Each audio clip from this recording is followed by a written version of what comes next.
Vamos então agora começar a nossa terceira aula e vamos mais uma vez agradecer a Deus em fé, porque nós cremos que o Espírito Santo vai estar falando conosco. Pai querido, nós agradecemos em fé, porque nós já pedimos que o Senhor realmente fale conosco pelo Teu Espírito Santo. Cremos que o Senhor está fazendo isso e que o Senhor vai continuar fazendo isso. Por isso que nós queremos lhe agradecer e pedir que o Senhor realmente continue administrando as nossas vidas pela Tua palavra. Venha, precioso Espírito Santo. Em nome de Jesus. Amém. Estamos na página 10, bem no finalzinho, naquela letra A que diz como ganhar o seu esposo para Jesus, na página 10. Vamos só recordar aquilo que nós lemos aqui em 1 Pedro capítulo 3. 1 Pedro capítulo 3. Vamos versículo por versículo analisar essa passagem. Primeiro ele diz: mulheres, sede vós igualmente submissas a vosso próprio marido. Agora, primeiro segredo é que o mundo pensa que submissão muitas vezes é o marido maltratar a mulher, fazer dela um tapete. Mas a palavra submissão, ela quer dizer sob a missão. Quando a esposa, em vez de querer fazer seu próprio negócio, querer competir com o marido, ela se sente que ela faz parte da missão dele e está ajudando ele a alcançar a missão de Deus para a vida deles, como uma equipe, como uma unidade, ela encontra a realização plena. Não quer dizer que ela não pode ter seu próprio trabalho, sua própria profissão, etc. Mas a mentalidade, o coração dela é essa de submissão, de estar sob a missão do esposo. É uma coisa muito linda. Ela se sente realizada, feliz, quando ela tem esse tipo de coração. E interessante porque, como o pastor Cote disse, ele falou que nem um outro relacionamento nem chega perto, a não ser o relacionamento com Deus, que é muito superior ainda, do que o relacionamento do casamento, porque nenhum lugar na Bíblia fala que é para você ser submisso para outra pessoa, como é para com Cristo. Mas a Bíblia fala que as esposas devem ser submissas para o seu marido, como a igreja é submissa a Cristo, e que o marido deve amar a sua esposa como Cristo ama a igreja. Então, o relacionamento entre o marido e a esposa deve ser muito semelhante ao relacionamento que nós temos com Jesus. A aliança é tão forte, o relacionamento é tão profundo, que realmente deve ser semelhante, né? Eu lembro uma vez, quando meu irmão, pastor Lucas, que hoje está na glória, ele falou que o marido devia amar a esposa, né? E ter um relacionamento com ela praticamente como ele tem com Deus, né? Que ele ama Deus acima de tudo, mas logo após Deus é a esposa, né? E isso é muito forte, porque a Bíblia que fala que nós devemos amar a nossa esposa como Cristo ama a igreja. Então, quando a esposa começa a entender que esse é um princípio bíblico, e ela começa a se submeter alegremente, né? E ela leva muito a sério. Eu vejo, por exemplo, a minha esposa leva muito a sério isso. Tem vezes, às vezes, que é uma coisinha pequena, que eu falo assim, não, amor, eu penso talvez um pouco diferente, mas não tem problema, você pode ficar pensando assim. Mas, apesar que eu talvez falei isso naquele momento, lá no fundo eu sei que talvez o mais ideal não é isso, mas eu não quero jamais colocar uma camisa de força nela, né, e forçar alguma coisa. Mas ela tem uma percepção tão rápida. Ela fala, não, amor, eu quero pensar igual a você, só me explica melhor para me entender. Mas eu acho tão lindo assim a atitude do coração da minha esposa, porque ela leva muito a sério. É óbvio que ela tem meditado profundamente nesse texto, e ela sabe o que o texto está falando, no sentido mais profundo do seu ser. Ao ponto que é muito gostoso para um esposo ter uma esposa assim. Só Deus que sabe, e só quem também é homem que sabe como é gostoso. E os homens aqui sabem o que eu estou falando.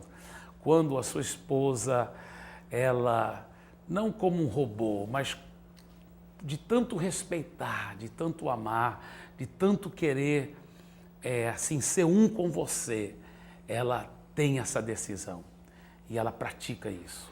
É uma coisa muito forte, é muito forte. Isso faz qualquer homem sentir realmente preparado para batalhar e para vencer. Então, eu vi uma vez uma grande pastora pregando, numa enorme igreja lá nos Estados Unidos.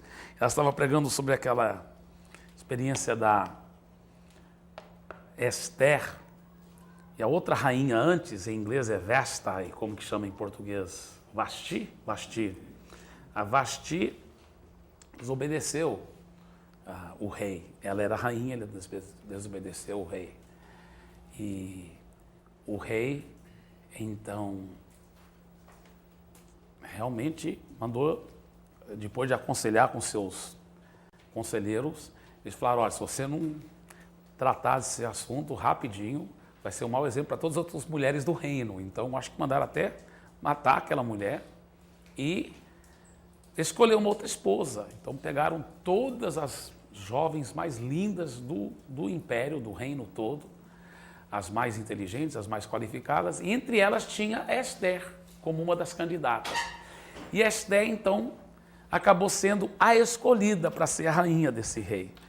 E a Esther tinha um respeito tão grande para o seu esposo, o rei, e ela realmente tratou o rei como ele era, o rei.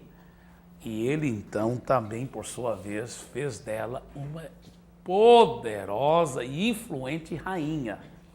Então, essa pastora estava pregando o seguinte: esposas, vocês querem ser a rainha do lar? Então, faça do seu esposo o rei do lar. Porque uma vez que ele for realmente o rei do lar, você pode ter certeza, você vai se tornar a rainha do lar. Se a sua atitude, seu coração for de realmente fazer do seu esposo o rei do lar. Então, esse é o primeiro princípio, submissão. Vamos ver o segundo princípio.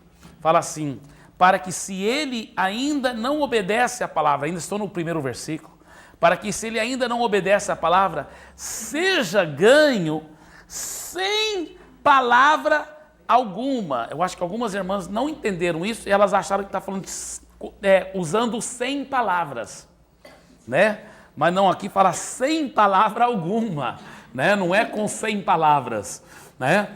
Então, muitas esposas têm tentado converter o marido do jeito totalmente errado, porque pega para ele, pega no pé dele, fala de Jesus toda hora, mostra para ele como ele está errado, porque a Bíblia diz tal, porque a Bíblia fala isso. Elas estão totalmente erradas. A Bíblia fala que ela vai ganhar o esposo sem usar nenhuma palavra. Como? Por meio do procedimento. Por meio do procedimento da sua esposa. Ele vai ser ganho. E o que eu acho lindo aqui fala assim, seja ganho. Não fala, olha, talvez vai ser ganho. Quem sabe que talvez ele vai converter. Não. Aqui, está aqui em preto e branco. Ele será ganho para Jesus mesmo. Se ela fizer do jeito certo, ela sempre acaba ganhando ele para Jesus. Isso é muito forte. Agora, aqui fala, primeiro, ser submissa. Segundo, não pregue para ele nunca. Não pegue no pé dele e não fique falando as coisas para ele. Porque quando faz isso, está errada e por isso que não vai funcionar. Tá? Então, fala, terceiro, por meio do procedimento. Ela tem que proceder de uma tal forma que vai conquistar o marido para Jesus. Qual é esse procedimento? Aí o próprio apóstolo Pedro, pelo Espírito Santo, explica como é esse procedimento. Versículo 2. Ao observar o vosso honesto comportamento, ela tem que ser honesta.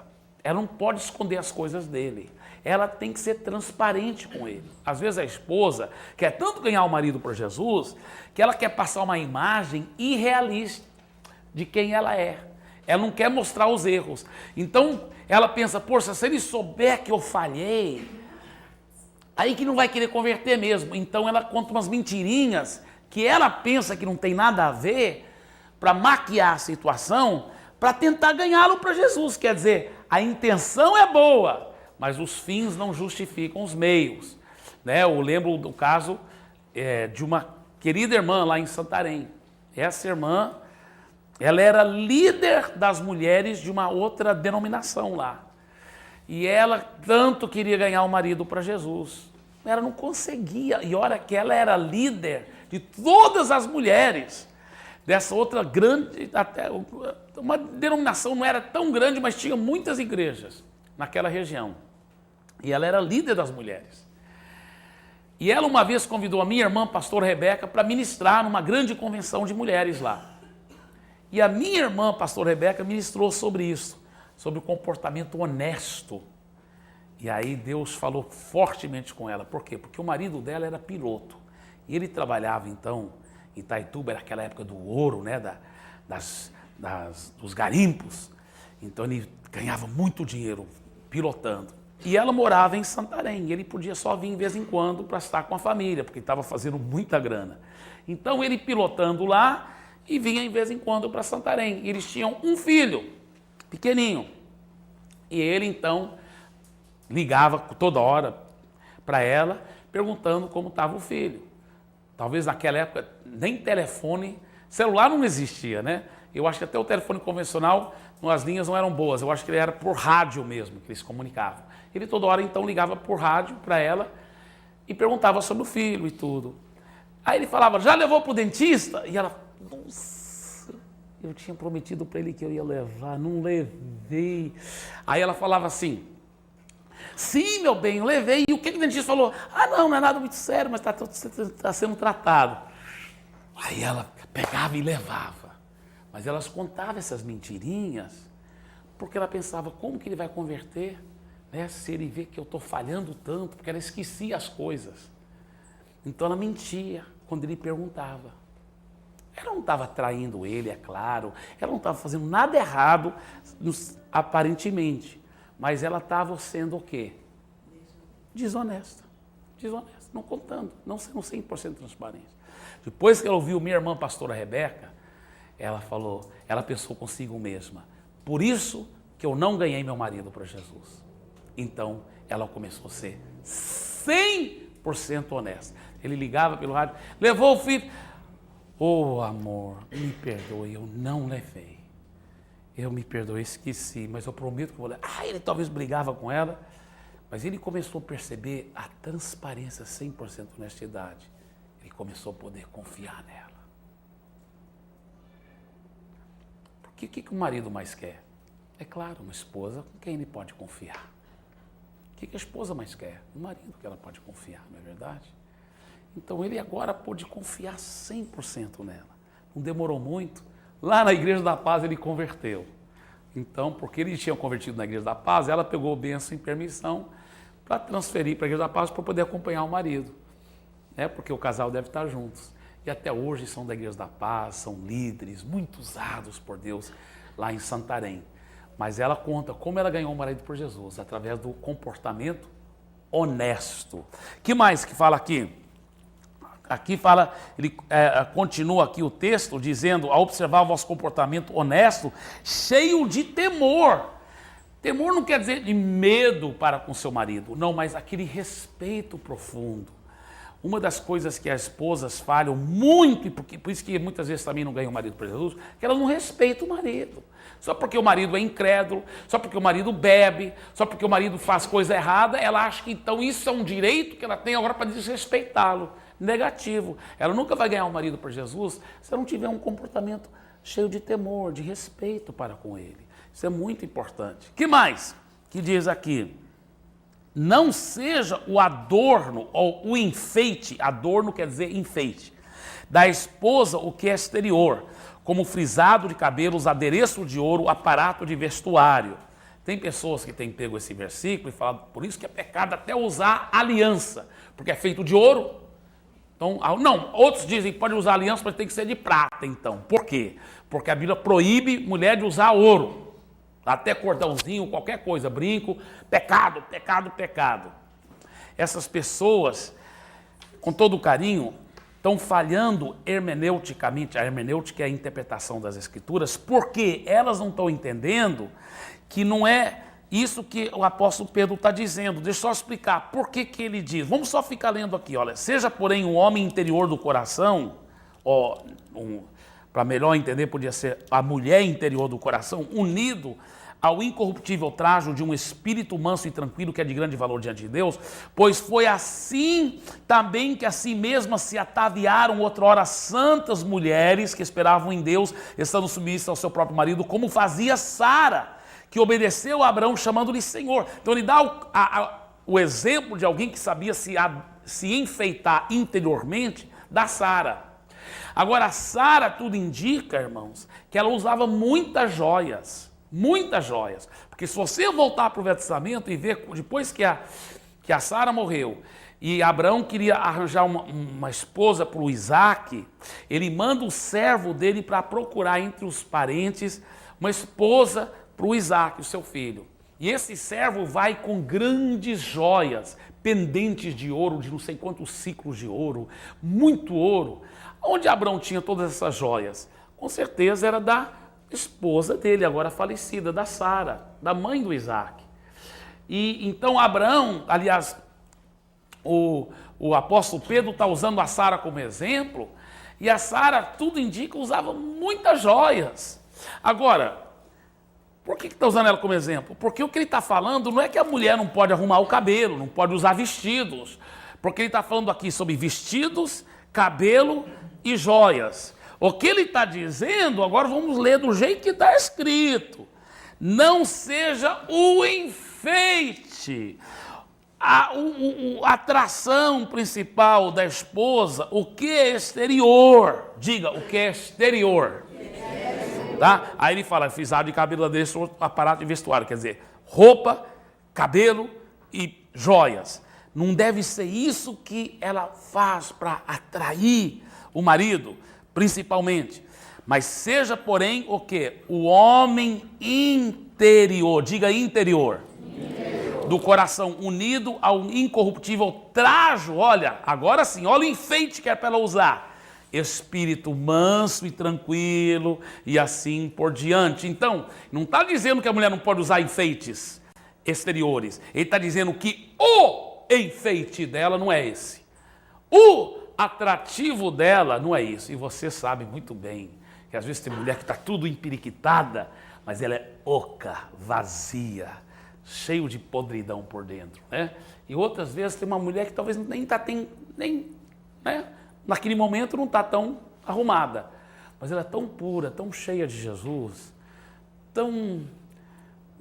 assim, você vê ela enfeitada com a presença de Deus. Ele está falando, o enfeite da mulher tem que ser interior e não exterior. Não está proibindo ela de arrumar o cabelo ou de colocar o vestido, óbvio. Não está proibindo. Não está falando que o enfeite dela é para ser esse. Então, vamos ver. Ele fala assim, o que é esse enfeite? É um espírito manso e tranquilo. Irmãos, aquela mulher que não consegue ganhar um marido para Jesus, se ela for neurostênica, eu acho que inventei uma palavra agora. Se ela for tudo cheio, sabe aquela mulher goteira, toda hora pegando no pé, meu Deus, a Bíblia fala que é melhor viver num canto, a Bíblia fala em Provérbios, melhor viver num porão, né, lá só com pão seco, do que numa casa cheia de banquete, mas uma mulher goteira, uma mulher neurostênica. Não sei, inventei aí, mas tá bom. Mas, veja bem, realmente, irmãos, é horrível, aquela mulher que toda hora está pegando no pé, toda hora está querendo controlar a situação, toda hora está perturbando, meu Deus do céu. Por isso que ele fala, olha, tem um espírito manso e tranquilo. O marido está bebendo, ele chega em casa bagunçando, ela vai cuidar, amar e ficar cantando, feliz da vida, em vez de... Para com isso, tem um espírito manso e tranquilo. Logo, logo, o maridão entende o tanto que ele está errado. Ele vai arrepender, vai criar vergonha e se tornar um homem de Deus. Amém? Mas por quê? Porque ela tem um espírito manso e tranquilo, confiante em Deus, cantando, descansando em Deus, porque ela confia no Senhor. Ela confia no Senhor. Então esse é um grande segredo. Outro segredo, ele fala assim, como, versículo 6, como fazia Sara, versículo 5, pois foi assim também que a si mesmas se ataviaram outras as santas mulheres que esperavam em Deus. Diga, esperavam em Deus. Então deve ficar orando, esperando em Deus, confiando em Deus, esperando em Deus. A dependência totalmente de Deus, estando submissa ao seu próprio marido, como fazia Sara, que obedeceu a Abraão, chamando-lhe Senhor. Parece até exagerado, não é mesmo? Uma mulher falar, o Senhor, chamar o marido de Senhor. Mas isso está falando da reverência, do respeito que ela tinha para com seu esposo. E ele fala assim, da qual vós vos tornastes filhas, praticando o bem. Aqui mais um segredo, olha, são muitos segredos. Praticando o bem e não temendo perturbação alguma. Sabe, uma das coisas que o diabo mais usa para destruir também a mulher e para fazer com que ela não ganhe o marido para Jesus, é que ela fica com medo. Com medo de alguma coisa não dar certo, com medo do filho morrer num acidente, com medo do marido estar traindo ela, com medo. E a Bíblia fala, não, deve ter um espírito manso e tranquilo, esperando no Senhor, fazendo o bem e não temendo perturbação alguma, não tendo medo, só confiando em Deus. Isso é um grande segredo. Agora deixa eu te falar uma coisa. Um dia lá em Santarém, muitos anos atrás, a igreja era bem pequena, eu estava cumprimentando as pessoas na saída depois do culto, cumprimentando. Aí tinha uma irmãzinha mais ou menos dessa altura, lembro o nome dela ainda, irmã Marta. Ela chegou, pastor, ore por mim, ela era nova convertida, né? Ore por mim. Amém, irmã. Não, mas ore por mim porque eu estou pensando em deixar meu marido. Eu falei, opa, como que eu posso orar, irmã? Essa oração é bem difícil, né? Eu falei, não, pastor, porque ele não tem jeito. Ele tem um emprego muito bom, pastor, ele ganha bem. Mas ele gasta tudo no jogo, tudo. Eu acho que era até jogo do bicho na época, se não me engano. Gasta tudo no jogo e ele é viciado no jogo. Ao ponto, pastor, que ele, além de jogar todo o nosso dinheiro fora, nossas reservas, ele apostou até nossa casa. E agora ele quer vender a casa para pagar as dívidas dele no jogo. E eu não vou deixar, pastor, porque é minha casa. Eu vou separar dele, mas vou ficar com a minha casa. Eu falei, irmã, eu posso orar pela irmã, mas em algumas condições. Primeira condição, posso orar se a irmã me der sua palavra, que nunca vai nem mais pensar em separar do marido, porque isso é pecado. Até pensar em separar do marido é pecado. Até pensar. Pecado. Mas pastor, ele bebe, ele é um homem bom, ele tem um bom emprego, mas quando ele começa a beber, pastor, e jogar, é o fim da picada. Eu falei, mas Deus pode fazer um milagre nele, irmã. Deus pode transformar. Pastor, é impossível. Esse não tem jeito. Olha, todo mundo já tem tentado trabalhar com ele. Pastor, os carismáticos muito sérios, pastor, deram uma força, amaram, cuidaram dele, foram atrás, trabalharam tanto com ele. Não tem jeito. Esse aí não tem jeito, pastor. E agora eu vou perder minha casa, pastor. Irmã, deixa eu te falar uma coisa. Se a irmã confiar em Deus, se a irmã fizer o que a Bíblia manda, seu marido converte.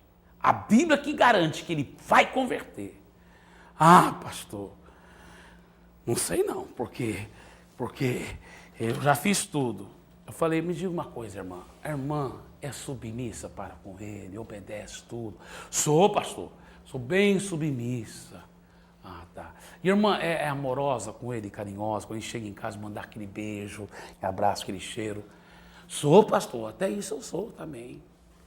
E a irmã, me diga uma coisa, irmã, e a irmã procura, assim, tratar ele com muito respeito, como seu líder, e mesmo quando ele está errado, a irmã procura assim, ser submissa e respeitá-lo. Respeitá-lo. Faço, pastor. Aí eu joguei verde. Para colher maduro. Falei assim, irmã, prega muito para ele da palavra de Deus? Ela falou, é o que mais eu faço, pastor. Aí eu falei, é por isso que não converteu ainda. Ela olhou para mim, como assim? Falei, porque a irmã está errada. A Bíblia fala que vai ganhar o marido sem palavra alguma, só pelo seu comportamento. É por isso que não converteu ainda, porque a irmã fica pregando para ele, a irmã está desobedecendo a Bíblia. Não sabia disso. Falei, é por isso que não converteu ainda. Então, a irmã vai ter que me dar a sua palavra, que a irmã nunca mais vai pregar para ele. Só se ele pedir, se ele fizer uma pergunta, a irmã pode responder. Mas se ele não fizer uma pergunta, a irmã não pode pregar. E que a irmã vai continuar amando e sendo submisso. E eu lhe dou, não a minha palavra, mas a palavra de Deus, que ele vai converter. Está feito o negócio? A irmã compromete de nem pensar mais em separar dele, número 1. Número 2, de nunca mais pregar para ele, a não ser que ele faça a pergunta, ele que está te pedindo, e a irmã continuar sendo submissa e amorosa. Eu dou a palavra, então vamos orar. Aí eu orei com ela. Aí o outro dia eu fui lá visitar o marido dela. Aí eu conversei com ele. Para encurtar a história, olha só que coisa bonita. Deus resolveu aquela dívida, não foi preciso venderem a casa. Naquela mesma semana, se eu não me engano, foi naquela mesma semana. Naquele domingo, próximo domingo, daquele um domingo que ela está falando para ele que não tinha jeito para ele, no próximo domingo ele já estava na igreja junto com ela. E aí, mais um domingo, ele voltou, no segundo domingo, e já entregou a vida a Jesus. E nunca mais voltou a beber.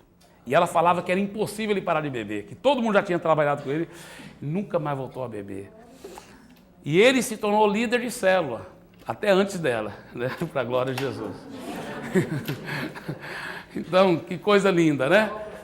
É muito bonito como Deus opera. Bem, eu estava numa classe da Nova Criatura, uma classe da Nova Criatura, igual vocês estão aqui nessa classe. Eu estava numa classe, contei essa história que acabei de contar para vocês. Eu contei essa mesma história da irmã Marta. E tinha uma senhora lá que chama-se Joana Dark. E ela estava fazendo a classe, igual vocês. Ela estava lá assistindo, fazendo a classe da Nova Criatura. E eu contei essa história da irmã Marta. Aí a Joana Dark lembrou do marido dela. Porque a Joana Dark era casada com um homem, eles tinham 5 filhos, e enquanto ela estava lá na classe, ele estava lá bebendo, saindo com outras mulheres, bebendo. A mesma história da irmã Marta. E a Joana Dark ouvindo eu contar essa história da irmã Marta na classe da Nova Criatura, que já tinha acontecido alguns anos antes, e ela agora ouvindo essa história, a Joana Dark era nova convertida. Ela falou, pronto, agora aprendi como ganhar meu marido para Jesus. Ela foi e começou a praticar esses mesmos princípios. E olha que ela não estava conseguindo ganhar ele para Jesus antes. Ela pegava no pé, pregava e nada acontecia. Depois que ela aprendeu esses mesmos princípios, ela ouvindo eu ensinar na classe da Nova Criatura, sabe o que aconteceu? Logo, logo, o marido dela converteu. Sabe quem são hoje? É o pastor Sabá Oliveira e a pastora Joana Dark. Esse casal tem sido o braço direito do pastor Geraldo, lá de Santarém. E eles agora, em julho, estão mudando com uma equipe de mais ou menos 55 pessoas para fundar a grande base da Igreja da Paz lá em Cuiabá, Mato Grosso. Mais ou menos como eu mudei para cá, com uma equipe grande para Fortaleza, eles estão mudando para Cuiabá. Então o pastor Sabá é muito conhecido e muito usado por Deus. São 2 poderosos pastores de Sabá, né? O pastor Sabá de Boa Vista e o pastor Sabá lá de Santarém. Então uma coisa muito bonita. Mas como que ele converteu? Porque a esposa dele ouviu a história da irmã Marta na classe da Nova Criatura e ela decidiu colocar em prática esses mesmos princípios da palavra de Deus. Aliás, não foi só essas 2, não. Esposa após esposa, porque normalmente as mulheres convertem primeiro, porque normalmente as mulheres são mais sensíveis às coisas de Deus. Então, muitas igrejas estão cheias de mulheres cujos maridos não converteram. E isso não é a vontade de Deus. Se a mulher fizer a sua parte, ela sempre ganha. A Bíblia fala, vai ser ganho o marido. Ela tem que saber e fazer a parte dela. Tá? Agora, como ganhar a sua esposa para Jesus, marido? Vamos ler 1 Pedro capítulo 3, versículo 7. 1 Pedro 3, 7. Todo mundo em voz alta na revista atualizada. Vamos ler em voz alta aqui, 1 Pedro 3, 7. Vamos lá? Maridos, vós igualmente vivei a vida comum do lar, com discernimento, e tendo consideração para com a vossa mulher, como parte mais frágil. Tratai-a com dignidade, porque sois juntamente herdeiros da mesma graça de vida, para que não se interrompam as vossas orações. Agora, veja bem, tem marido que é muito triste, porque eles são muito grosseiros, né? São muito rudes para com a esposa. E a Bíblia fala que o marido deve viver a vida comum do lar com discernimento, tendo consideração para com a sua mulher como parte mais frágil. Porque ela é mais frágil não quer dizer que ela é inferior. Muito pelo contrário, diante de Deus, todos os dois são tão importantes como o outro. Mas mais frágil deve ser visto no sentido de a mulher mais frágil fisicamente, isso é óbvio. A mulher fisicamente é mais frágil. A mulher é mais frágil emocionalmente.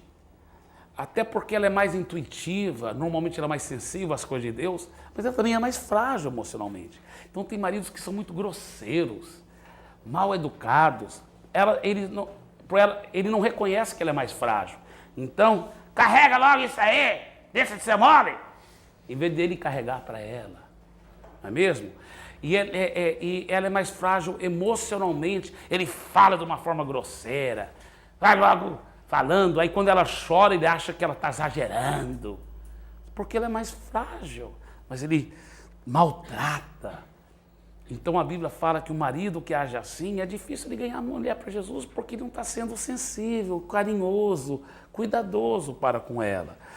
Os perfumes mais caros vêm nos frascos mais delicados, mais frágeis. Então ela tem muito valor, muito preciosa. Quanto mais feminina, quanto mais mulher de verdade é a mulher, normalmente ela é mais frágil ainda. Isso é bonito, é um aspecto tão bonito da mulher, que ela é frágil, que ela é intuitiva. Então o marido, quando ele trata bem a esposa, quando ele trata com carinho, com amor a esposa, ela fica apaixonada, ela quer fazer tudo. O inverso também é verdade. Você quer ser o rei da casa, do lar? Trata a sua esposa como uma verdadeira rainha, para você não ver como ela vai te fazer um grande rei. Isso é um fato, isso é um fato. A realidade é o seguinte, se um dos dois fizerem a sua parte,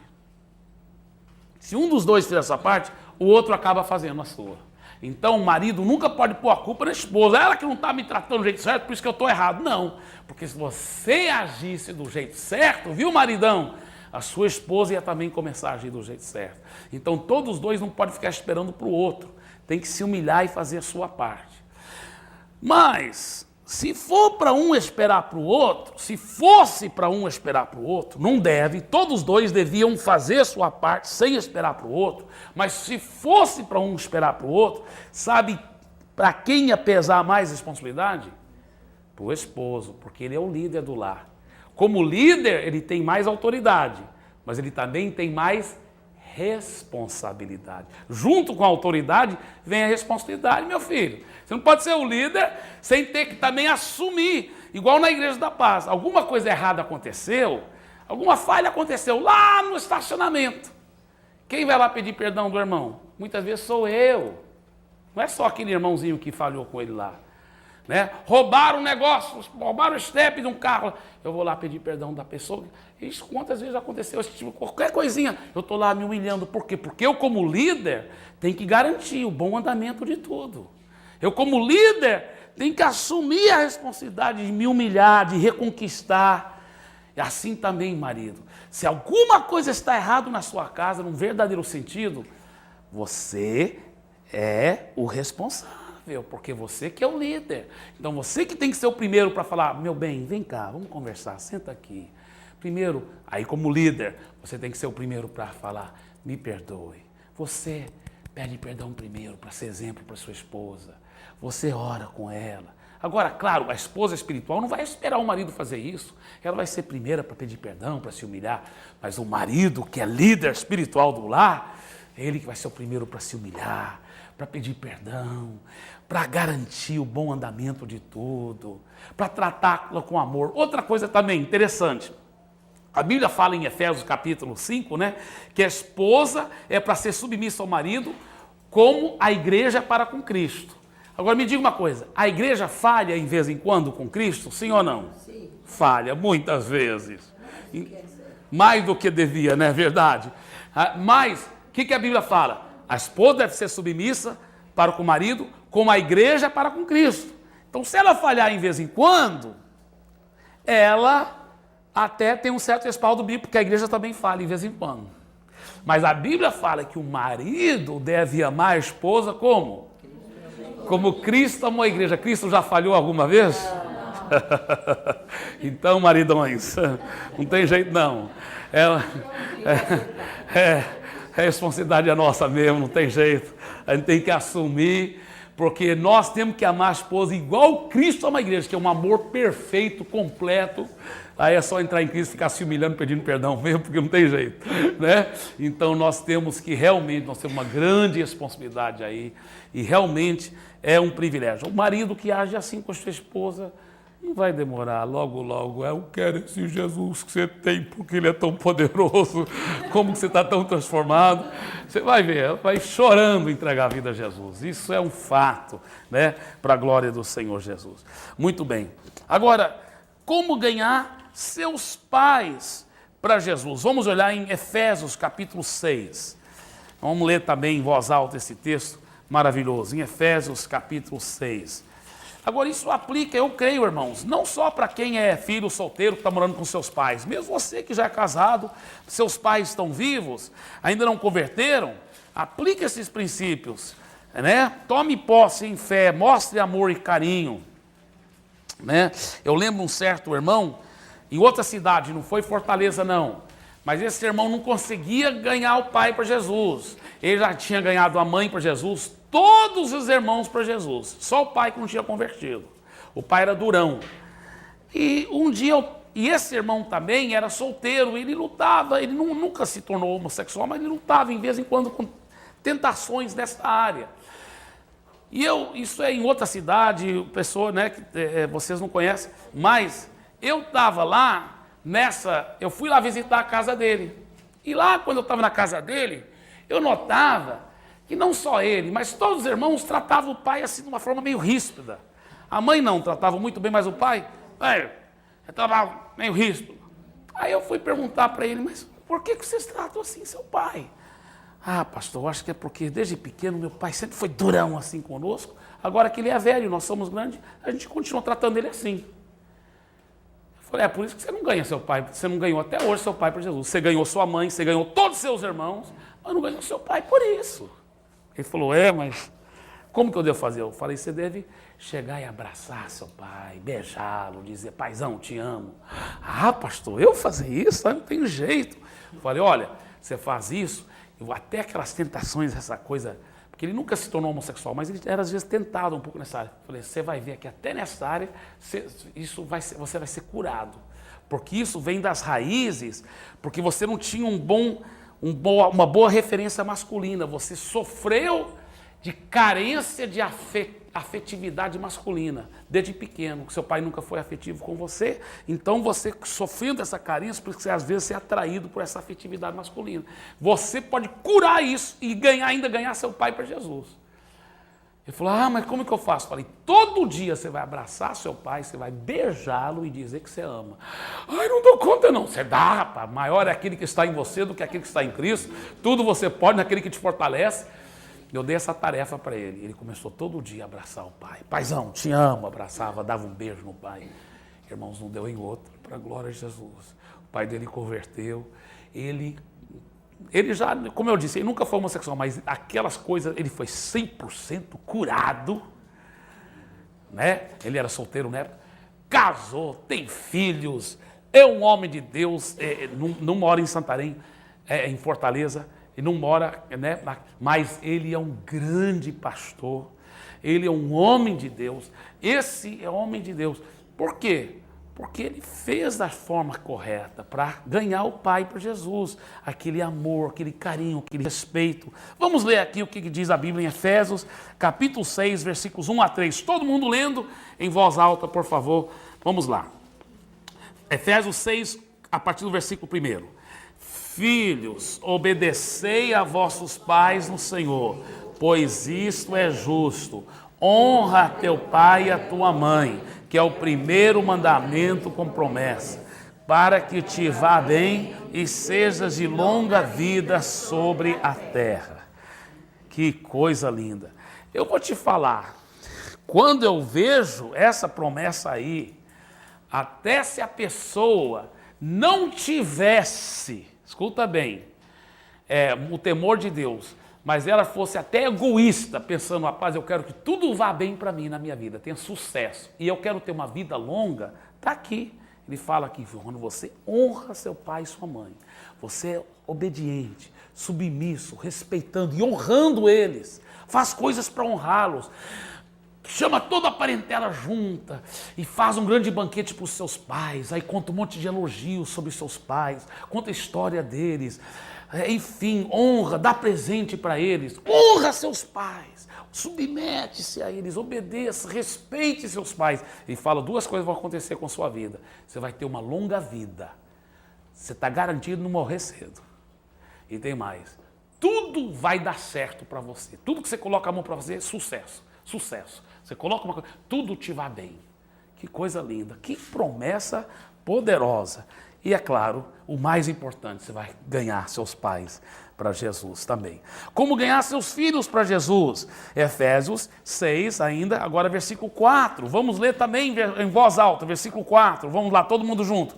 E vós, pais, não provoqueis vossos filhos a ira, mas criai-os na disciplina e na admoestação do Senhor. Tá? Então esse é o segredo. Não, quais são coisas que provocam nossos filhos a ira? A incoerência. Você fala uma coisa um dia, fala outro dia. Você tem que cumprir sua palavra. Prometeu fazer tal coisa? Faça. Não deu para fazer? Fica lá, olha bem nos olhos dele e fala, me perdoe, não deu para a gente cumprir aquilo. Você me perdoe, eu vou procurar ser mais fiel. A incoerência provoca o filho a ira. A inconsistência provoca o filho a ira. Um dia a regra é essa, outro dia é outra coisa. Não é assim que funciona, tem que dar certo, tem que manter as coisas. Falhou, peça perdão, o filho vai ver a sua sinceridade do seu coração. Então, esse é o jeito. E claro, ensinando, tirando tempo com os filhos, ensinando a palavra de Deus, e investindo na vida deles, e discipulando e disciplinando também seus filhos. A Bíblia fala que a tolice, ela é arraigada no coração da criança, mas a vara da correção, ela tira a tolice do coração da criança. Então, claro que tem um jeito certo, né? O famoso sanduíche que eu sempre ensino, né? O pão, carne e mais pão, né? Pão simbolizando o amor e carne a disciplina. Então, você quer corrigir seu filho. Como que você vai fazer? Deixa eu explicar. O que a maioria dos pais fazem? Por exemplo, fala para a criança assim, ó, isso aqui é um iPhone, é muito caro, você não pode brincar com isso, tá? Então você deixa lá na mesa. Aí a criancinha chega lá e, quero brincar, né? Aí fala assim, ó, o que papai disse? Você não pode brincar. Pai, você tira da mão dele e coloca na mesa lá de novo, fala assim, ó, se você brincar de novo, você vai ser disciplinado. Aí o que vem? Eu já falei! Aí o que os pais normalmente fazem? Cada vez que vai corrigir, grita mais alto e tira, e é mais violento. mas não corrige. Aí grita, grita, grita, grita mais alto. Aí eles põem lá em cima. Aí o menino pega um banco e sobe e pega. É horrível, não é mesmo? Qual o jeito certo? Em vez de você ficar falando e só gritando mais alto, você fala igual eu acabei de fazer. Fala desse jeito. Papai falou para você não fazer. Aí ele faz. Olha, papai disse para não fazer. Deixa eu falar o seguinte para você, deixa eu deixar bem claro. Se você fizer de novo, se você tocar nisso de novo, sem minha permissão, você vai ser disciplinado. Você entendeu o que eu disse? Eu entendi. Tem certeza que entendeu? O que eu disse? Repita para mim, porque para ele depois não poder usar desculpa porque não entendeu, tá entendendo? Então, repita, que se eu tocar de novo, eu vou apanhar. É isso mesmo. Tá certo. Agora, o que a criança vai sempre fazer? Ele vai levar até o limite. Ele vai testar você para ver se você está sério. Então ele vai de novo. E normalmente, escuta bem, normalmente vai ser bem na hora que está pessoas lá perto de você, parentes, você está entendendo? Você está muito ocupado, tem que sair logo para a reunião, você está despedindo seus parentes, bem na hora que se você parar para tirar tempo com eles, você vai atrasar, enfim, aqueles momentos mais difíceis. Por quê? Porque o diabo está testando para ver se você vai fazer o que é certo. O diabo fazendo tudo para poder destruir o caráter do seu filho. Então ele vai fazer tudo para aqueles momentos mais difíceis. Mas ele fez de novo, você fala, você pega de novo dele e fala, sem gritaria, com amor, com carinho, sem violência, fala assim, meu filho, o que o papai tinha dito? O quê?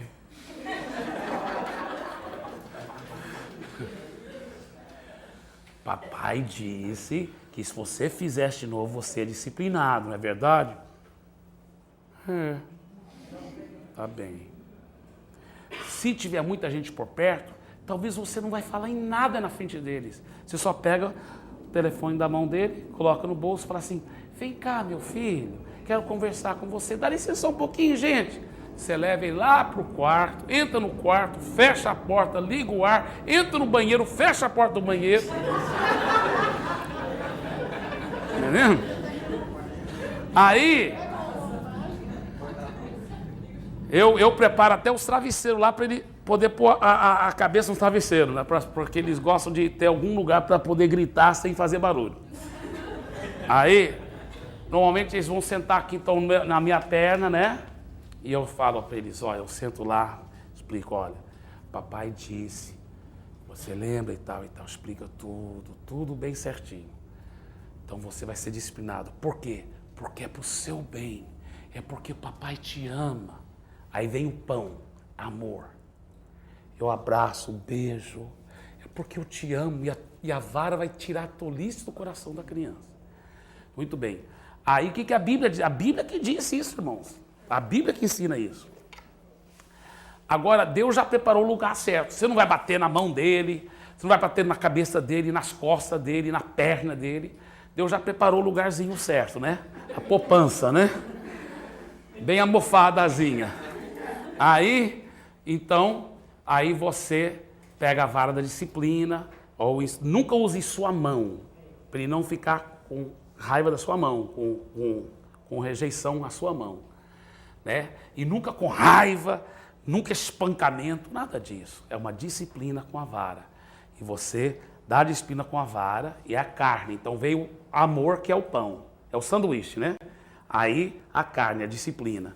Aí outro pão. Depois da disciplina, você abraça, você ama, você beija de novo, mais pão. Tá vendo? Você muito amor e carinho.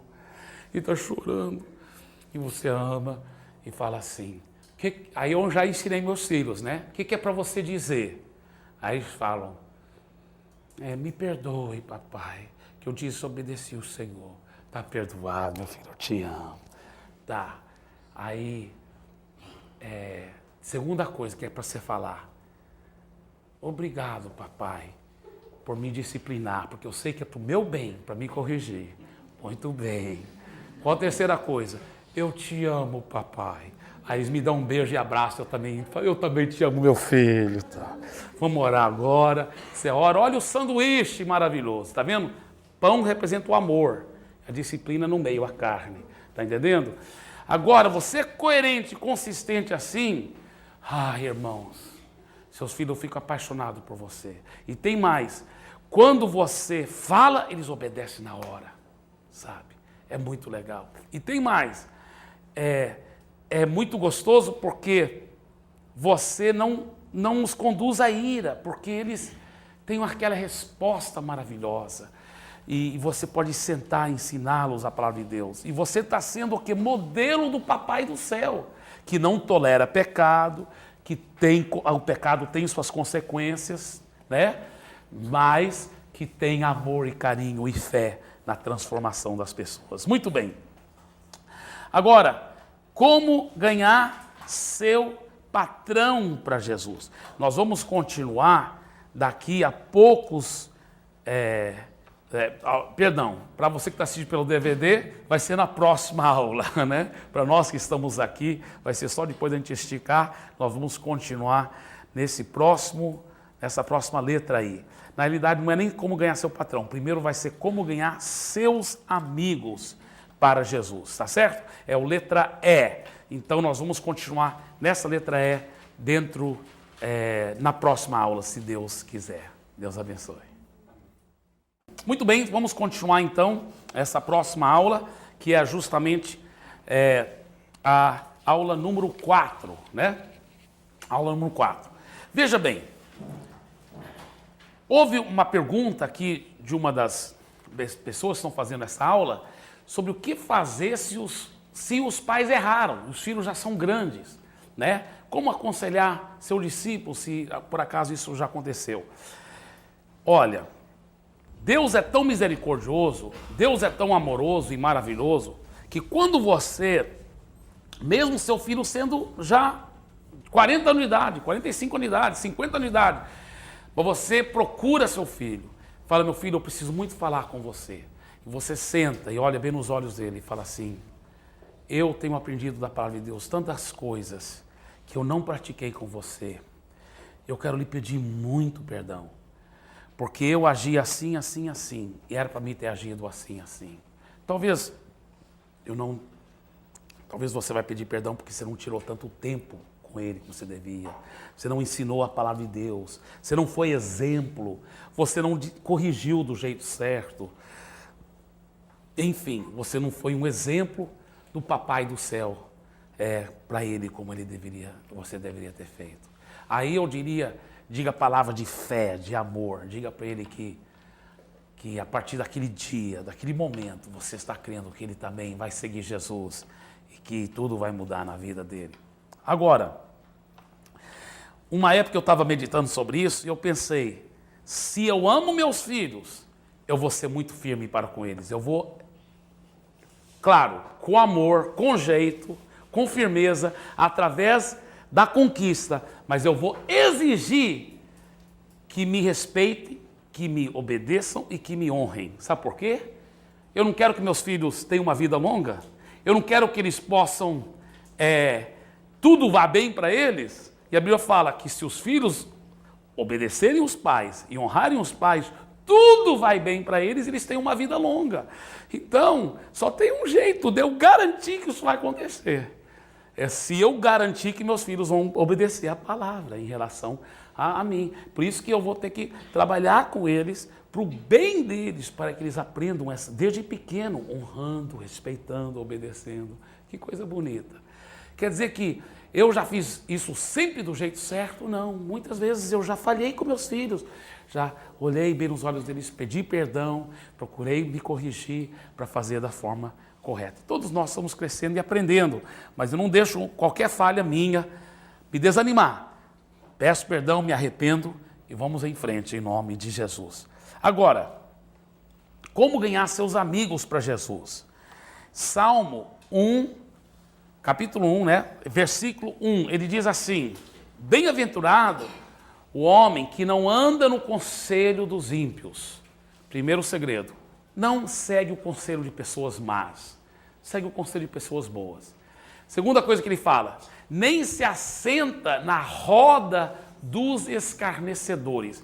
Isso é a roda daqueles que gozam, falam piadas sujas, fazem gracinhas, falam piadas sobre Deus, piadas sobre pastores, piadas sobre igrejas. Fique longe desse povo. Você pode ser legal com eles, mas não fica sentado na rodinha deles não, porque aquilo vai te contaminar. A Bíblia fala, você quer ser feliz? Você quer ser bem-sucedido? Você quer ser uma pessoa de sucesso? Ele fala assim, não anda no conselho dos ímpios e nem se assenta na rodinha desses escarnecedores, esses que gozam e fazem piada das coisas santas e sagradas de Deus. Tá? Terceira coisa, ele fala assim, bem-aventurado o homem que não anda no conselho dos ímpios, nem se assenta na roda dos escarnecedores e nem se detém no caminho dos pecadores. Por que eu sei essa passagem tão de cor? Porque desde pequeno eu memorizei, eu decorei esses versículos, né?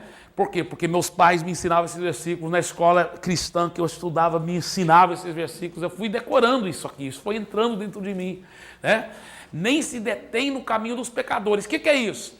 É parar aonde os pecadores vão para pecar. Por exemplo, pastor, é errado eu ir para uma boate, se eu não vou beber, se eu só estou lá assim, só parado lá para bater papo com meus amigos e tal. Olha, mas tem gente adulterando lá, traindo a esposa, tem gente fumando maconha, tem gente cheirando cocaína, tem gente enchendo a cara e se tornando, ficando bêbado, falando palavrão, contando piada imoral, traindo um ao outro.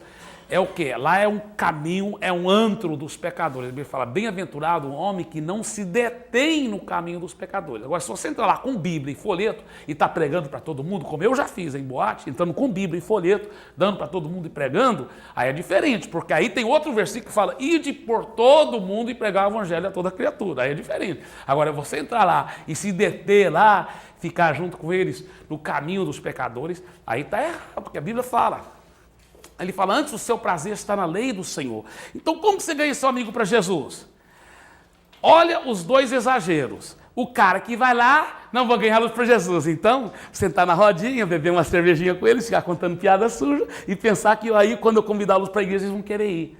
Não vai dar certo. Porque você se tornou um deles, baixou para o nível deles, eles não vão te respeitar, você não vai ganhá-los para Jesus. Você está aí no pecado com eles. Agora, o outro exagero é o cara que está indo para a igreja, vê um amigo antigo dele, da bebedeira, ele vira o rosto. Porque agora eu sou santo, tem que ficar longe desses pecadores horríveis. Assim também não vai ganhá-lo para Jesus. Qual é o segredo? É amor. Os caras estão lá bebendo, e você está passando em Bíblias, e aí, rapaz, vem cá, pastor, tá diferente com a gente? Você falou, cara, tudo bem? Você vai lá para a mesa onde ele está bebendo. Tudo bem, tudo bem. E aí, rapaz, vocês estão bem? Poxa, saudade de você. E você fala com amor, com carinho. E aí, cara, não quer uma... Ô, cara, rapaz, eu tenho uma coisa que me traz tanto mais prazer, cara. Tem uma alta muito melhor aí, bicho.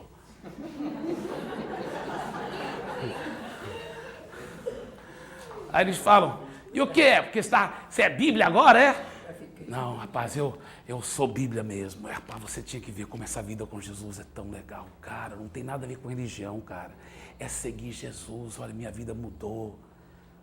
Os caras podem até, você está entendendo? Mas você já está semeando semente. Pode ter certeza que logo, logo, toda aquela rodinha vai fazer parte da sua célula, em nome de Jesus. Amém? Então, esse é o segredo. É amor e carinho, mas sem praticar aquelas coisas do maligno, né? Em nome de Jesus. Como ganhar seu patrão para Jesus? Vamos ler agora em Colossenses, capítulo 3. Colossenses 3.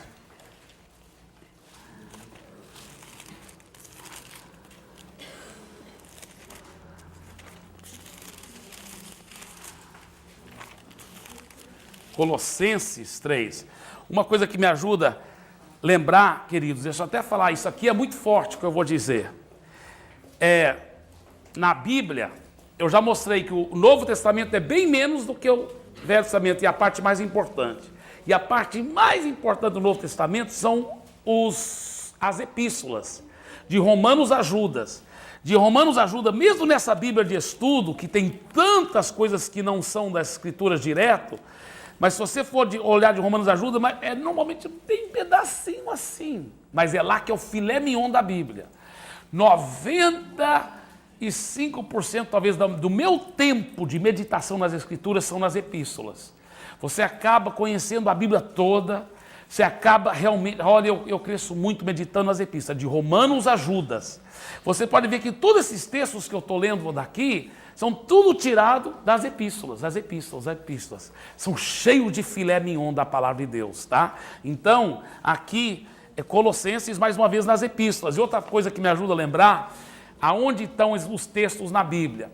Porque depois de Romanos é 1º e 2º Coríntios, aí tem Gálatas, Efésios, Filipenses, Colossenses, tá? Colossenses vem bem antes de 1ª e 2ª Tessalonicenses. Agora, escuta bem, Tessalonicenses começa com T. Aí depois de 1ª e 2ª Tessalonicenses vem 1º e 2º Timóteo, que começa com T, só que a palavra Timóteo é um pouco menor do que Tessalonicenses. Aí depois vem Tito, que também começa com T, mas é menor ainda. Então, depois de Colossenses, vem 1º e 2º Tessalonicenses, T. 1º e 2º Timóteo, T. Aí Tito, T.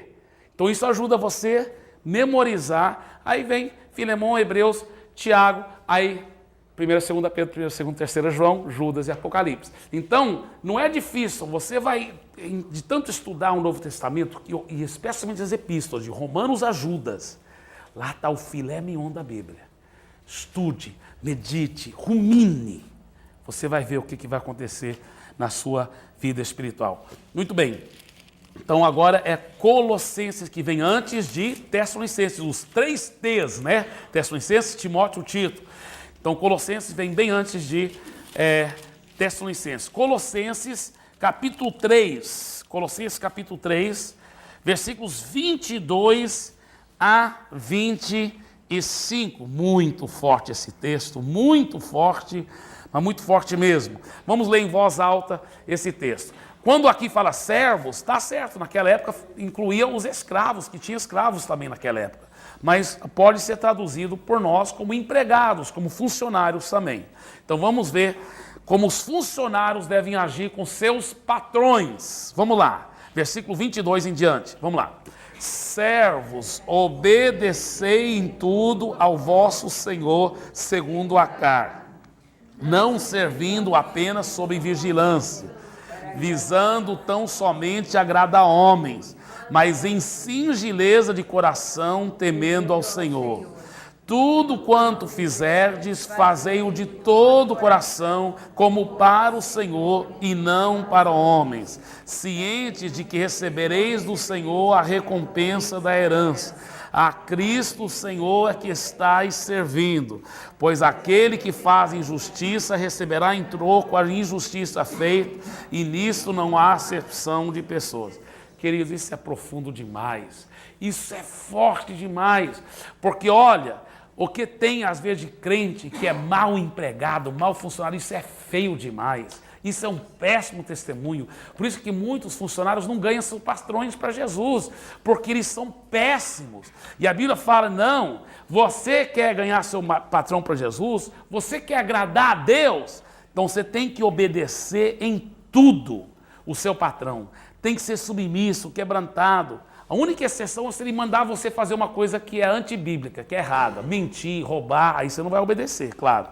Mas ele fala, você deve servir o seu patrão não apenas sob vigilância, ou seja, não só quando ele está te vigiando, quando ele está perto, mas até quando ele não está perto, ninguém está vendo, mas você fica trabalhando com o mesmo ritmo, com o mesmo carinho, com o mesmo amor, porque tem gente, quando o patrão está perto, trabalham que uma beleza, o patrão sai, relaxam. Não, você vai ficar trabalhando com o mesmo carinho, visando tão somente agradar homens, você não vai procurar agradar os homens. Somente, sim, você quer agradar seu patrão, mas acima do seu patrão está Deus, e Deus está te vendo toda hora, você quer agradar a Deus. Ele fala em simplicidade de coração, em singeleza de coração, temendo ao Senhor. Ele fala, tudo que você fizer, faça de todo o coração, trabalhe com garra, seja um funcionário exemplar, faça com excelência. Seja fiel no pouco, Deus vai te fazer fiel sobre o muito. E ele fala assim, se você trabalhar assim, você receberá do Senhor a recompensa da herança. Deus vai te graduar, Deus vai te promover, Deus vai te abençoar. Ele fala, a Cristo o Senhor que estáis servindo, pois aquele que faz injustiça, você foi injusto com seu patrão, roubou da firma, ele falou, você receberá em troco a injustiça feita. E nisso não há acepção de pessoas. Pode até pensar que o patrão não viu nada, mas Deus viu, você está roubando daquela firma, você vai sofrer consequências. Você vai ser ou demitido ou nunca vai ser promovido, enquanto outros que talvez até são incrédulos vão ser promovidos. Por quê? Porque eles não estão roubando da firma, eles estão respeitando mais o patrão do que você. Agora, se você for um cara zeloso, fazendo tudo correto, obedecendo, temendo a Deus, respeitando o seu patrão, procurando realmente fazer o que é justo, o que é correto, rapaz, Deus vai te promover e promover muito. Então isso é um grande princípio para a glória de Jesus. E como ganhar seus empregados para Jesus? Efésios capítulo 6, versículo 9. Efésios 6, 9. Vamos ver rapidamente. Efésios 6, 9. Efésios 6, 9. Muito bem. Vamos ler em voz alta também, Efésios capítulo 6, versículo 9. E vós, senhores, ou patrões, pode ser traduzido patrões também, né? E vós, senhores, de igual modo, procedei para com eles, deixando as ameaças, sabendo que o Senhor, tanto deles como vós, está nos céus e que para com ele não há acepção de pessoas. Em outras palavras, trata bem, trata com respeito, trata com carinho, trata com justiça, com misericórdia. Os seus funcionários, eles vão ver o homem de Deus, a mulher de Deus que você é, eles vão querer também entregar a vida a Jesus. Temos que mostrar muito amor e manter a amizade sem acompanhá-los em ambientes e hábitos pecaminosos. Estou na página 11, no meio da página 11 do livro da Nova Criatura. Sugestões para você se tornar uma testemunha bem-sucedida. Vamos ler essas 6 sugestões em voz alta, começando com a letra A, tá bem? Todo mundo junto? Letra A. Ame as pessoas. Letra B, não as critique. C, não fale de religião, fale de Jesus. D, não as julgue. E, não entre em debates e discussões. F, ore antes de falar com a pessoa e peça sabedoria de Deus. Olha, irmãos, essas 6 sugestões aí são batata, é impressionante, é muito legal mesmo. Pense e medite sobre isso mais em casa. Uma ideia seria até seu tempo sozinho com Deus, nessas próximas semanas, nesse próximo mês, porque nós só vamos reunir dia 5 de março, então nesse um mês, entre hoje, 5 de fevereiro e 5 de março, todas essas lições que nós já estudamos, você vai estudando em casa, olhando os textos, e até as futuras também você pode ir preenchendo também, tá bem?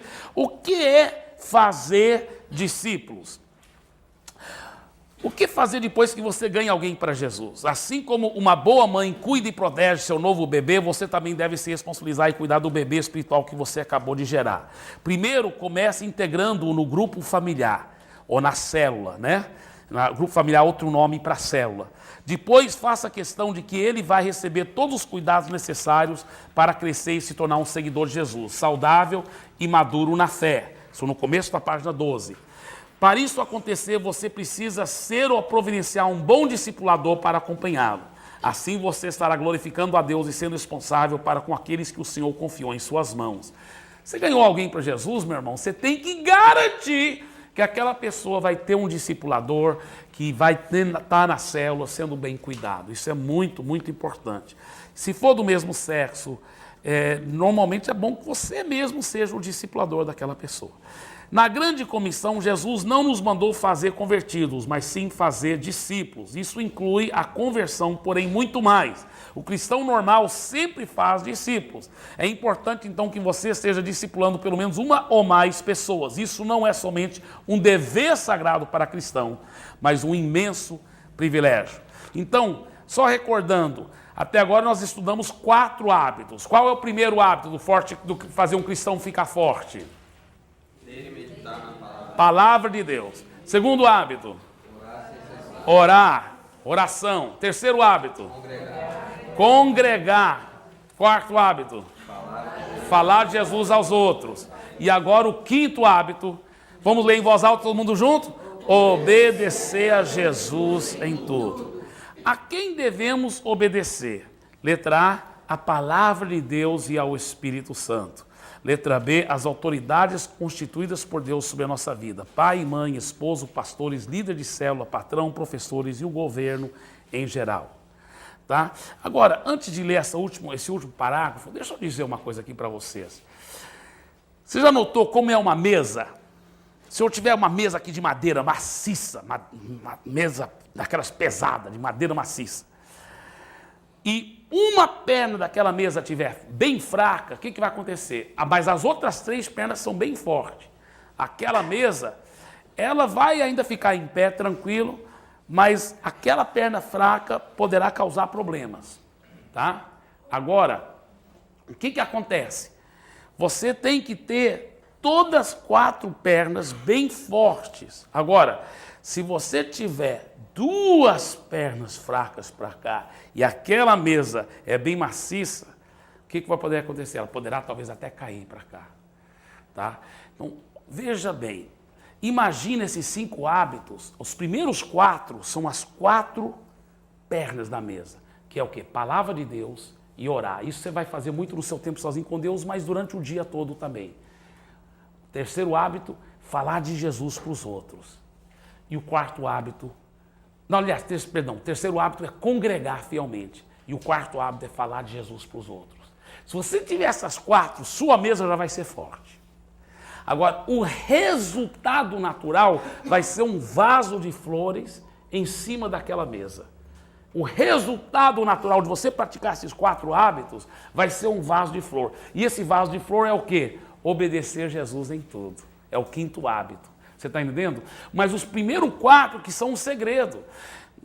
Tem gente que tenta obedecer Jesus, mas não estão praticando aqueles 4 hábitos. Agora, se você praticar esses 4 hábitos, eu garanto para você, não eu, mas Deus garante, que você vai acabar podendo obedecê-lo. Sabe? Jesus diz assim, se vocês me amam, vocês vão obedecer a minha palavra.